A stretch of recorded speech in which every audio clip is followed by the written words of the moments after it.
This was my haul from this weekend. I got these quick set boxes. I don't even know what they do. I paid $20 for them because I could flip them for 40. I got 13 of these. So this is $2.60 right here. Then I bought these, which is $6 I paid. I'm gonna get 12 for each. I got 11 of them here, so this is 66.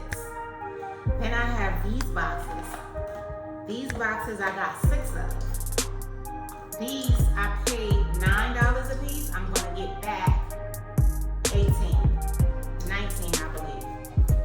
I paid 54 for these right here. And I got this one little one down here. I paid 18 for it. I'm gonna get back 36. So altogether, I put out $398.